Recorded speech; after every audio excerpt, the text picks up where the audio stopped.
Well, time for a new Elden Ring run. Now, as I said in the last video, my level 1 run, I decided for this one that it would be dex only. Even before I started though, I knew already that I would add a few more rules, namely no jumping and no status. Mostly because whenever I see dex builds used, I mostly see them used as either a tool to bleed the enemy or just as jump attack spam. And since I crutched very hard on jump attack spam during my level 1 run, I decided to just do away with it for this one. And since I was already doing that, I thought that might as well just throw jumps out altogether to just add a bit more challenge to the normal everyday traversal in the game. That only ended up mattering for some of the optional bosses, as it ultimately turned out, you can reach every mandatory boss in the game without jumping once. Hey, editing me here. This was a lie and a mistake on my part. There is one mandatory jump, without which you cannot finish the game. Also, I did use jump attacks a few times, but only because technicality allowed it. Now, I also did this region locked, mostly because I just didn't feel like getting too OP too fast, as I do enjoy the challenge that the early game bosses provide when you're not overpowered. And also I didn't feel like doing the whole setup phase thing before the run even gets started. And now, let's get started with the run.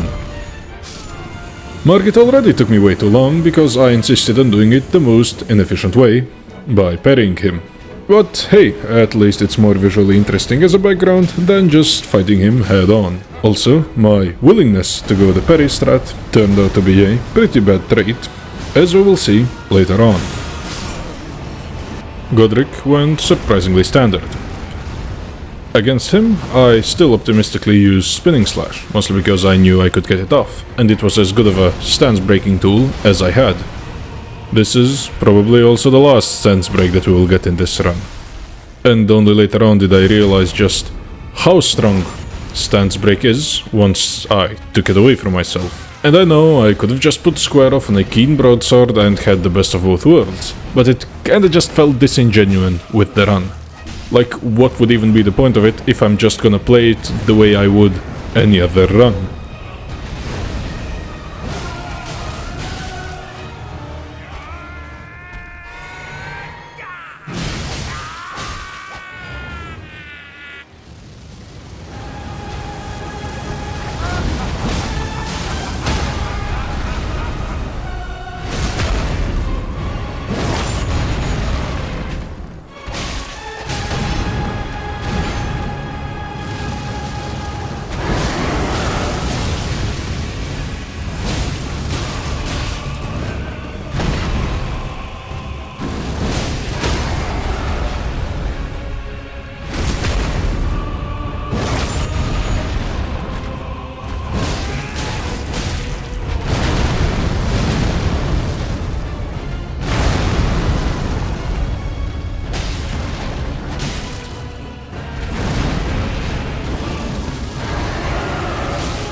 As usual, Godric didn't really put up too much of a fight. Though, after dealing with him, I decided to go for the Smithing Stone Miner's Bell Bearing, so that I can upgrade my weapons. I didn't really feel like collecting the stones by myself, and I wanted to see if the cave is going to offer any substantial challenge when it comes to doing it without jumping. And while I did have a few stupid deaths, it turns out that you can pass the Real crystal tunnels without ever bothering to jump once.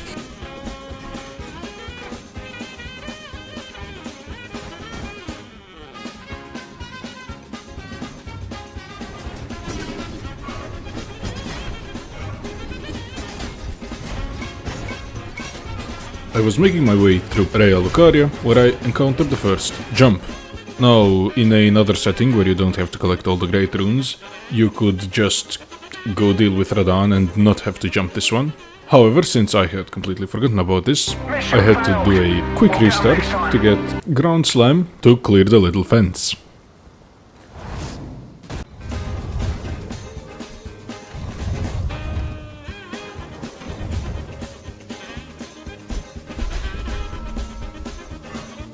Moongrim was feeling particularly sneaky this time. Took me a while to find him.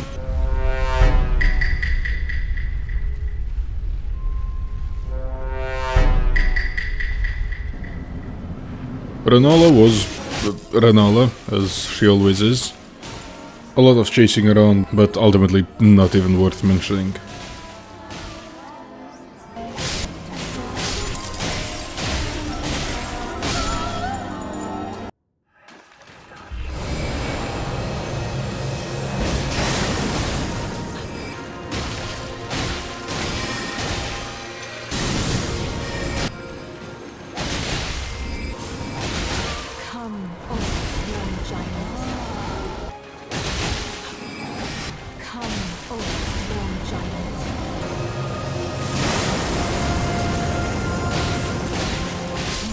And with her I was done with Liurnia.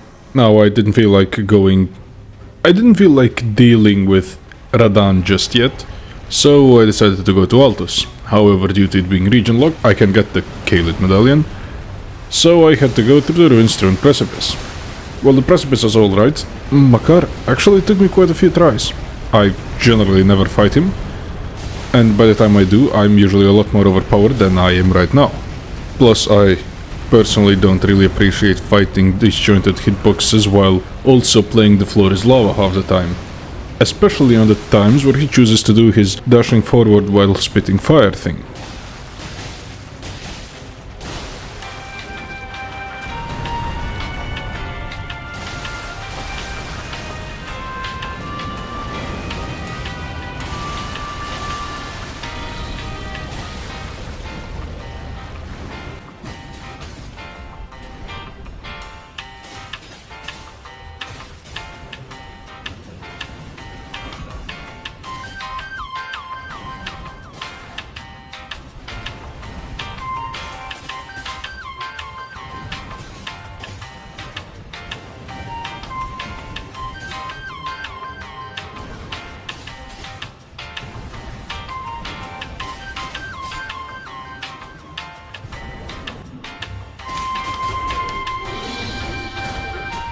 Now, since I was already there, I decided to deal with Gillica for the Ritual Star Talisman that gives us 10% more damage while on full HP.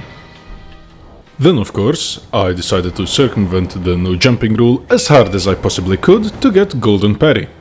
Because in my mind, dismounting does not count as jumping despite offering all of its benefits. Sue me. And I collected the Ancient Apostles cookbook so I could craft lightning greases, which I'm definitely going to use for all of 2 fights. I then dealt with Loretta's so that I could access Pedia and buy Carrion Retaliation.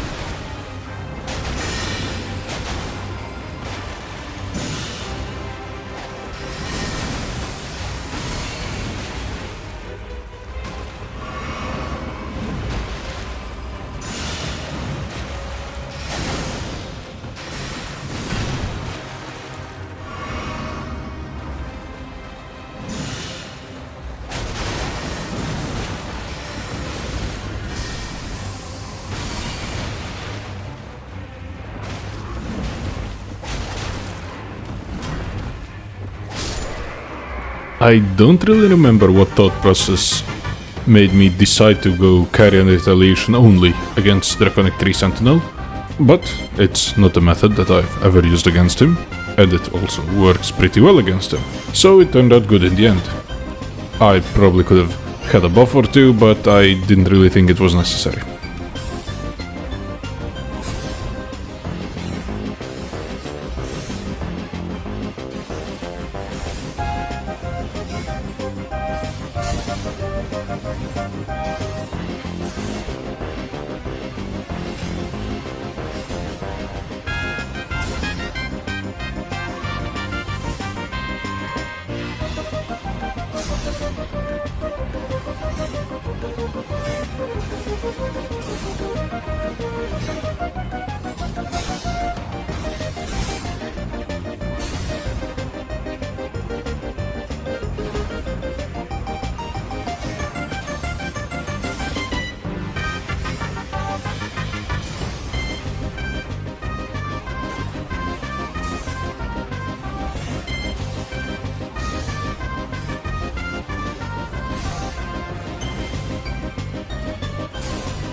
Running through Leyndell is a bit different than it usually is for me, because I can't just jump rooftop to rooftop and I fell down to the ground.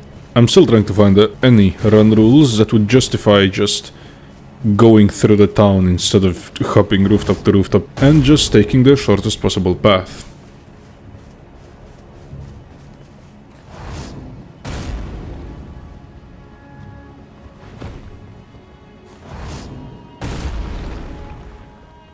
It's also by walking everywhere that you realize just how janky and arbitrary the game is about where you can or cannot walk. Like on Grandsack's wing here, for example.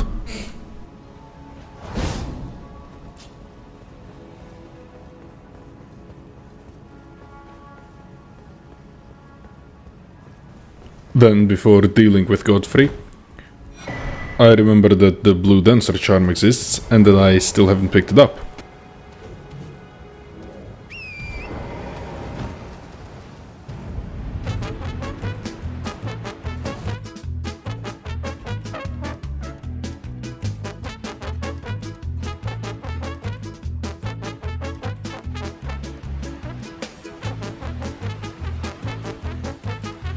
And it's in that cave that I had to pull off the most extreme feats of butt slam parkour that I have seen today.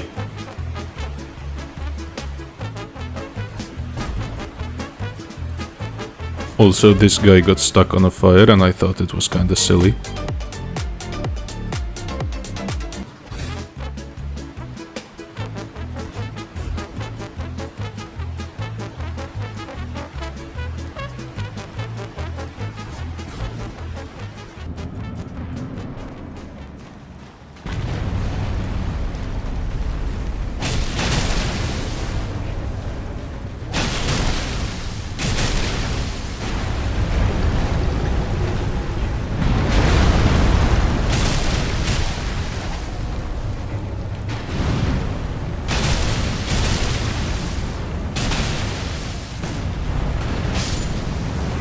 Godfrey was the first challenge in the run where I had to let him kill me a few times because I accidentally jumped.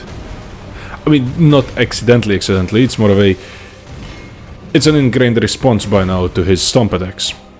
So it was pretty hard to unlearn just jumping over them and naturally flowing into a jump attack, only to now have to roll through them and potentially even missing an attack window.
Morgott on this run was painful.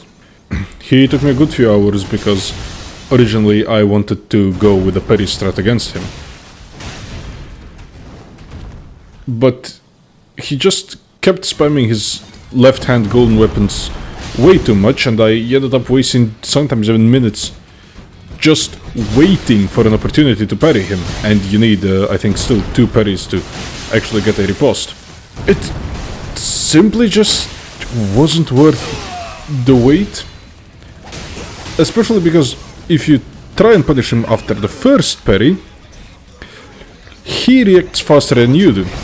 So with my scimitar, if I parry him and buffer a light attack, he will hit me before I hit him. So basically I get punished for parrying him. And to me that's just it really just felt wrong, so after a good few hours of attempts, I just called it quit and decided to deal with him the old-fashioned way, just by actually dodging the attacks and finding nice and clean punish windows to his easily punishable attacks.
Now when it comes to Mountaintops, there was a very expected need for one dismount jump, and other than that the run up to Fire Giant didn't have any additional hiccups.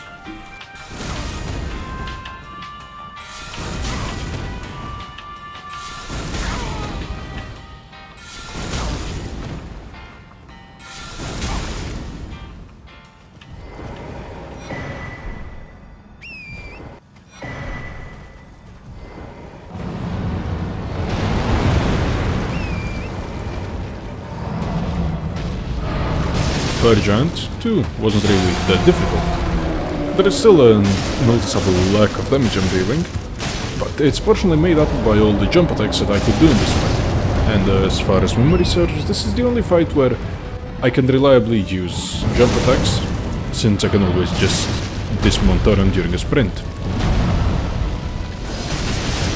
The fight got drawn out a bit, but I kept it as safe as possible because I just didn't want to fight him any more than I actually had to.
And once I was done with him, it was time to tackle Caelid.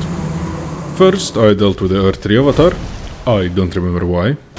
However, then I remembered that the Winged Sword insignia is not in Caelid, but actually is in Liurnia, which means that I could have been using it this entire time, and I didn't. So I quickly went back to Liurnia to deal with the singular Clean Rot Knight to get the Winged Sword insignia so that I can actually do some damage.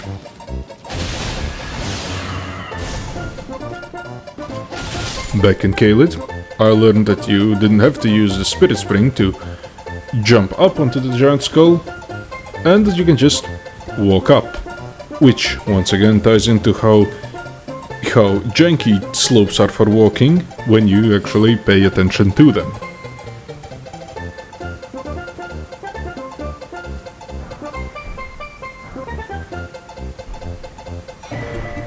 I then climbed down from Drangbarrow to Jowry so that I could get Millicent's quest started for an item that I would get a bit later on. Shortly after that, I had to deal with Niall, which by this point wasn't a problem at all, since I was doing more than enough damage to him, since I was a bit further on in progression than one usually would be. So yeah, despite not knowing his moveset at all and basically never actually fighting this boss, he wasn't much of an issue.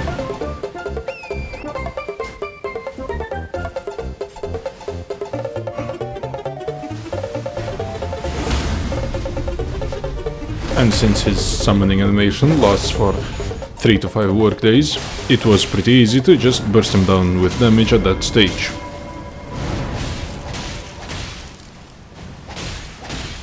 And it seems that after having my ass whooped by Radagon for a good while on my level 1 run, it seems that I've picked a few things up, mostly how to dodge his delayed attacks.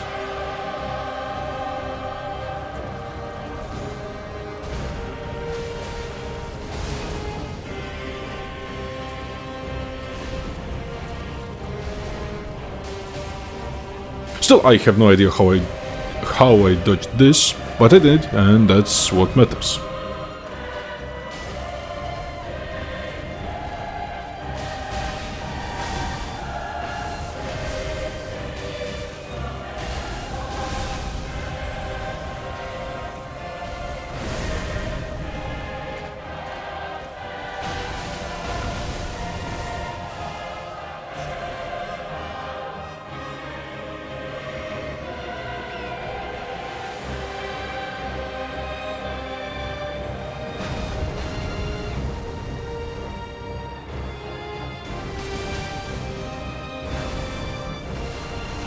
Instantly afterwards, I went to deal with the goat.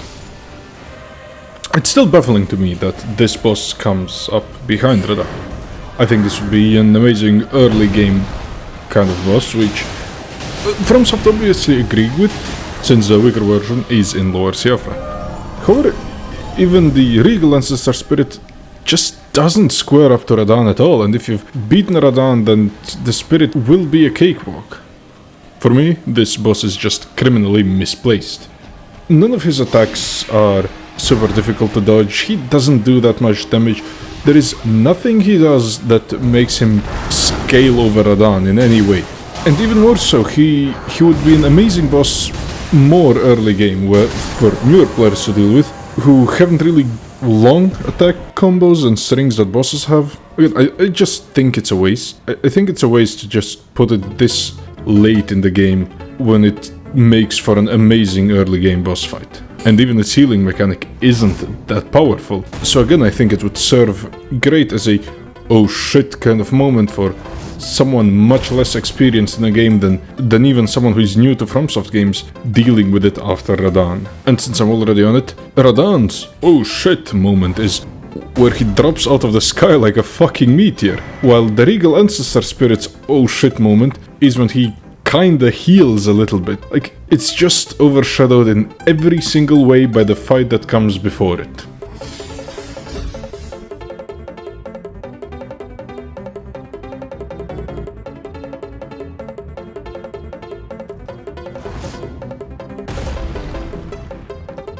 For Estelle, I just went with Stormblade, mostly because I didn't really feel like dealing with Estelle.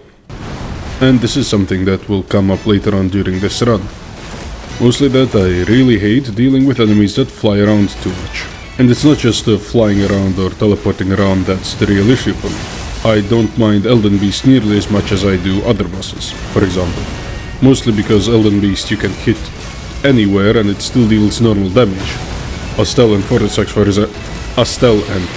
for example, you need to hit in the head, which is just very annoying when you just play melee. And I do get irritated by that to the point where I don't really feel like fighting many of the optional bosses. I'm pretty sure that this will be my last All Remembrances run for a while. I'm probably gonna swap over to All Great Runes, because All Great Runes still includes Malenia and Mohg, two of the more fun bosses in every run, while excluding specifically Fortisax and Placidusax. Now, for the thrill, I did the Divine Tower in Liurnia, mostly to see if you can still parkour down without properly jumping. And it was still actually kinda just trivial with Heavy Slam.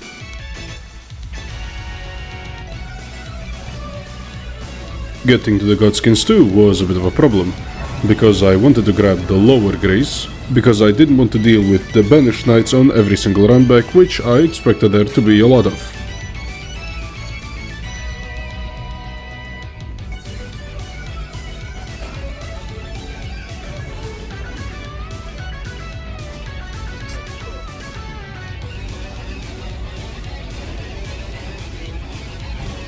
It's only after a few attempts at jumping down that I realized that you can just jump down into the boss arena and can walk around while hugging the walls without triggering the actual boss fight. Now, while getting to the boss fight was pretty difficult, the boss fight itself was even more difficult. By this point, the build deals enough damage, despite our weapons only being at plus 18. The build does deal more than enough damage to rush down any one of them at a given time. Now, due to the significant lack of HP, the main problem in rushing down one of them is that the other one will attack you from somewhere where you can't see him. So what's best to do is just rush in for a few pot shots every now and then, and wait for his transformation animation to deal as much damage as possible. The same thing applies for the lone Godskin Apostle. The best thing to do is to wait out his animation where he summons the noble. The best thing to do is wait out the animation where he summons the noble again.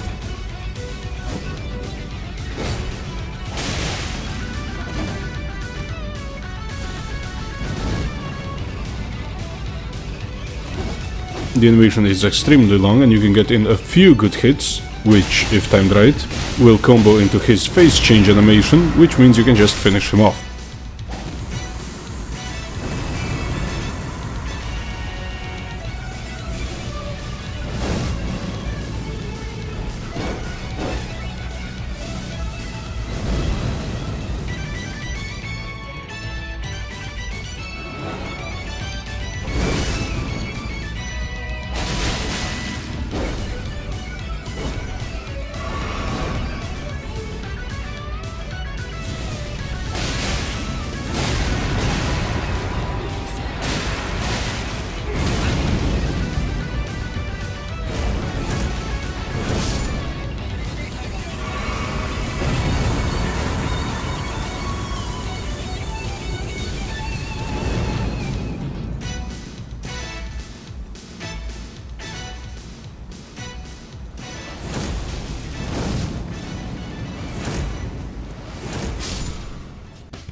And it's only after the Godskins that we reach the only mandatory jump in the game.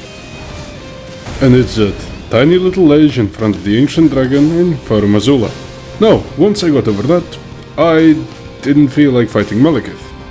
So I decided to tie up a few more loose ends, aka collect the crystal tier that offers a damage boost on consecutive attacks, for which I had to kill Commander Niall. Now for me, Niall is probably the single fight that I skip most in basically every playthrough. In my first few, I ended up really hating this boss, and ever since I learned of the skip where you jump off the ledge and unload the entire terrain, I haven't fought him since. So I expected Niall to be a big roadblock, especially because I really wasn't used to his moveset. Now I did have a parry shield, which I planned on using later on against Malenia, so I took it with me just to see how it would go. What resulted from this is a very satisfying Commander Niall run, and by far the most satisfying Niall fight I ever had.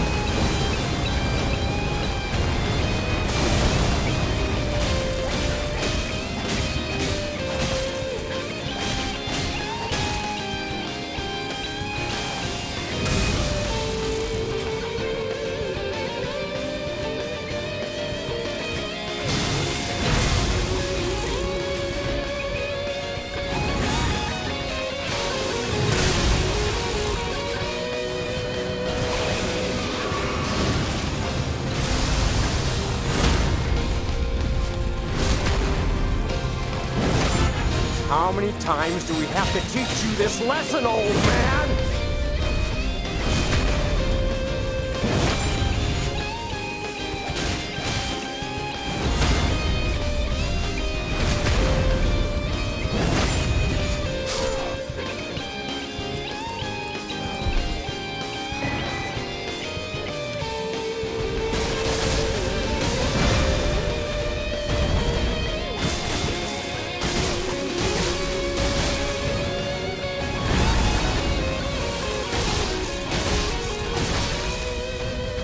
The putrid avatar dropped really quickly and left us with a final crystal tier that we will be using.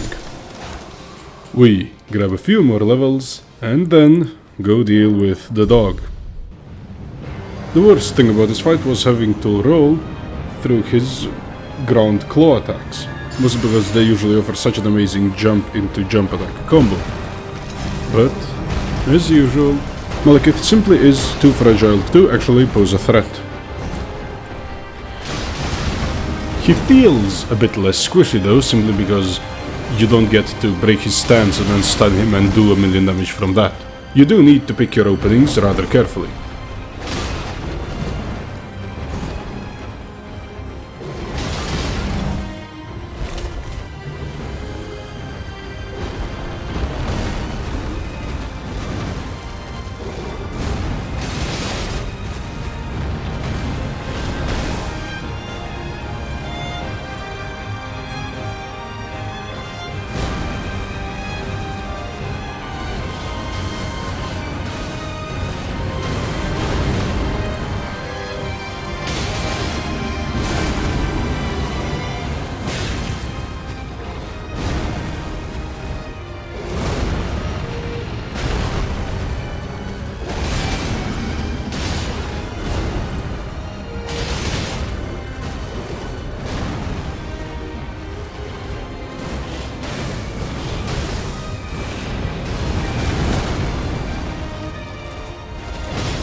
And while he got really dodgy towards the end, one last little butt slap was all it took.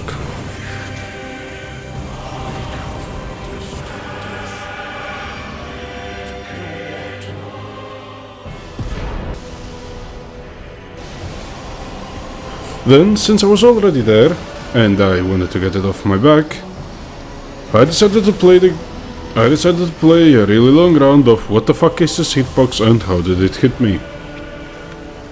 I've played that shit against Placidusax for probably over 2 hours.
Somehow, through a miracle, none of this hit me, and I was able to finally close out the fight.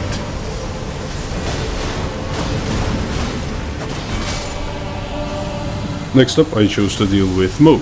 For no particular reason, then I just wanted to fight Mohg. On the way I did stumble upon this, I guess, bloody tumor slug monster thing. And I think for the first time in my life I actually had to kill it to be able to proceed. That's because I can't jump over the gravestones to jump over the thing. Mohg is just same old Mohg. By this point in the run I deal more than enough damage to, well, do some damage. And all it takes is a bit of good RNG with his blood spray attacks to be able to close in and actually damage him. The by far biggest problem, as usual, was the attack where he reaches up and lets blood rain all over himself. So after only a few attempts and a bit of good RNG, we got this run.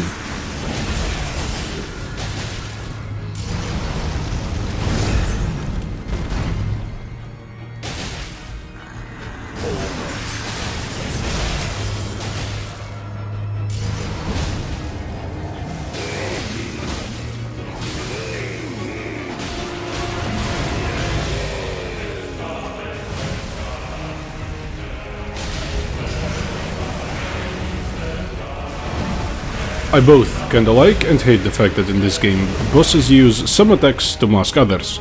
Like here, for example, where Mohg uses his blood boon to hide his joust. The same thing, for example, as Horalu, where he charges out of the smoke he created himself. And while I mentioned here on this example, I mostly took note of it during, and we'll see that in a little bit, during my Malenia fight. Because I did go the parry strat against Malenia, and especially in the second phase, she uses her wings quite a lot to hide the incoming attacks, making parrying even harder than it already is.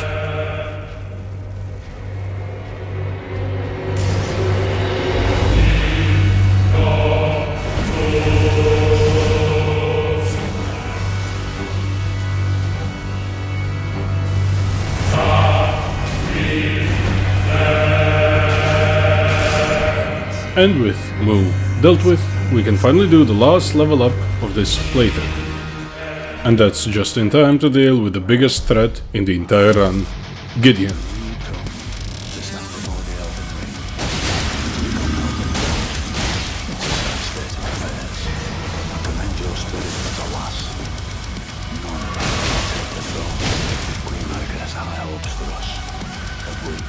Next up is, of course, Godfrey. Godfrey is one of my favorite fights in the game. It's, in my opinion, also one of the most fun fights because he always keeps the pressure up. And especially now, where poise doesn't really matter because I'm not gonna break it anyway, I was able to just cruise around and chill until he finally gives me an attack with an opening good enough where I can just easily and cleanly punish it.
Also, I'm pretty sure that this is my first real no-hit Godfrey. I might have done it before on a magic build, but I wouldn't really say that counts. Tarnished. Thy strength befits sacred. Radagon, on the other hand, is also one of my favorite fights in the game. But for the complete opposite reason from Godfrey. With Radagon, once you've learned the fight, which I would say I did only lately on my level 1 run, once you have everything down, it just flows. You always know what to do, you know the health thresholds, you know the moves that he's gonna make, and you know the dodge timing and the delayed combos that he loves doing. Weirdly, it's almost like riding a bicycle. Once you have it down, it just sticks with you. And I do think that's fun in its own sort of way.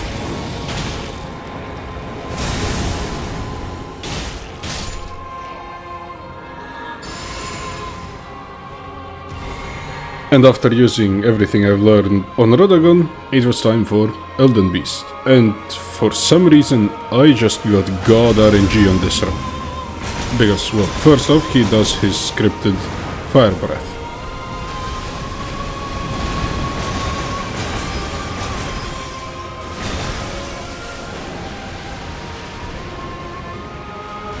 Then, instead of going rings or holy bullshit spam, he goes for his melee combo, which is easily punishable.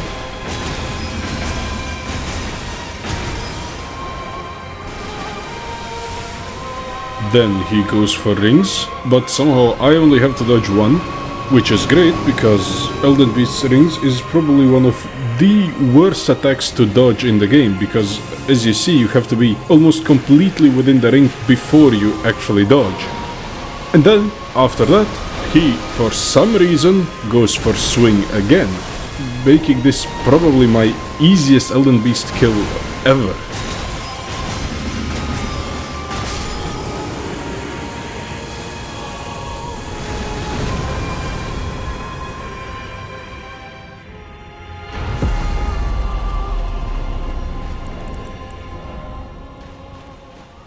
And after this fight, which I personally consider pretty hype, it was time for Fortisax.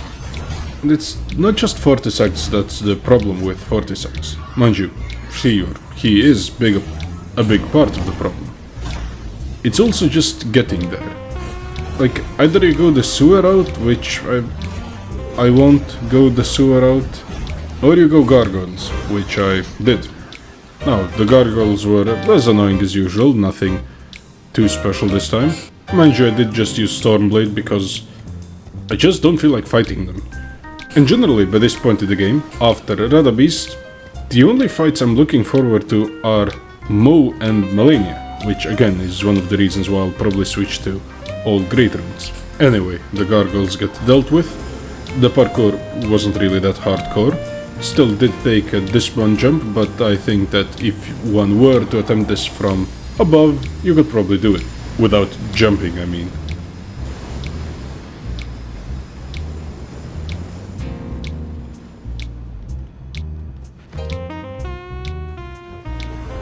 Then it was time for Sims again, which I dealt with the same way I always do, by not interacting.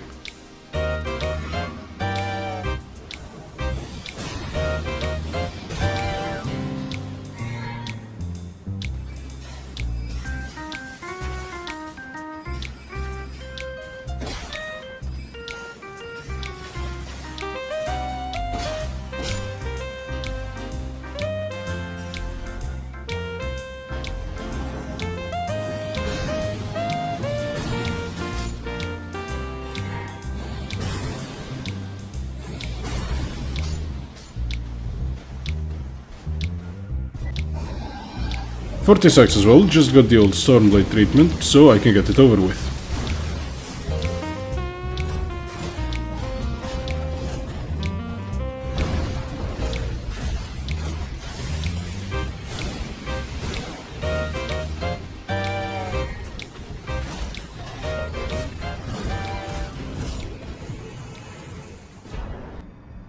And then before finally getting to Loretta and Malenia, I just wanted to quickly deal with Richard. I mean, yeah, I of course forgot that there is Big Chungus in the way, but by this point he really didn't pose much of anything, much less a threat.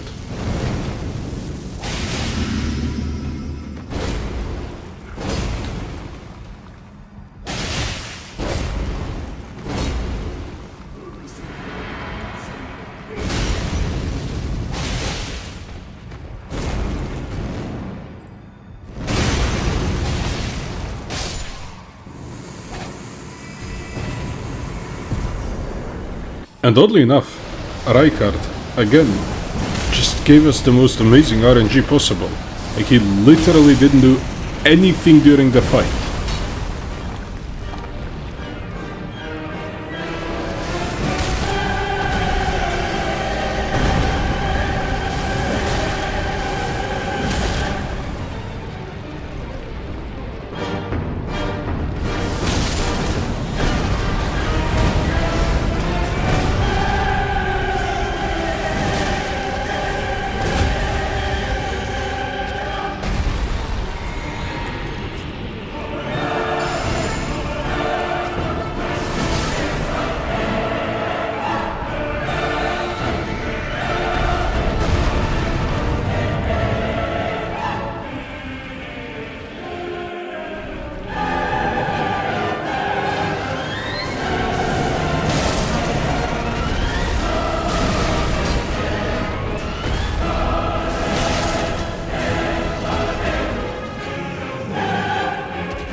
The Haligtree run was pretty quick. There were however 2 jumps that I would usually take that, and this time I couldn't, so I had to jump down. Otherwise, it was smooth sailing.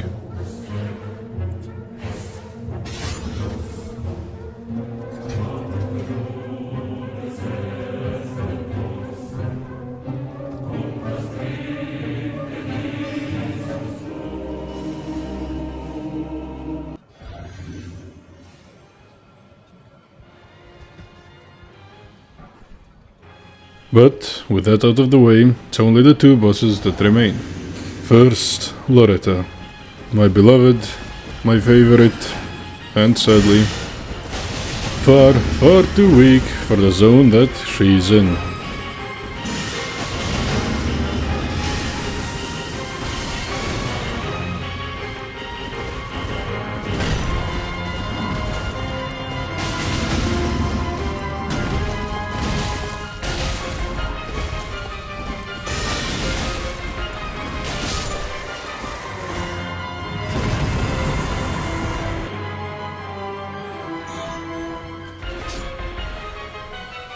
We rush through Elfile by any means necessary.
We definitely don't slip off the branch. And we for sure get to the elevator on the first try. And after masterfully pulling that off, it's time for Malenia. Now, I often talk about how shit I am at the game, but I don't think that my, IRL friends and even you watching this understand just how bad it is. This Malenia attempt took me somewhere between 9 and 10 hours. And I think that I'll just let it play out as it is.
And now, with my first ever hitless Malenia run, it's finally time to end this run. Thank you for watching, I hope you enjoyed. Like, sub, comment, you know the spiel. I wish you a lovely day, and bye bye. Our seed will look back upon us and recall an age of fracture.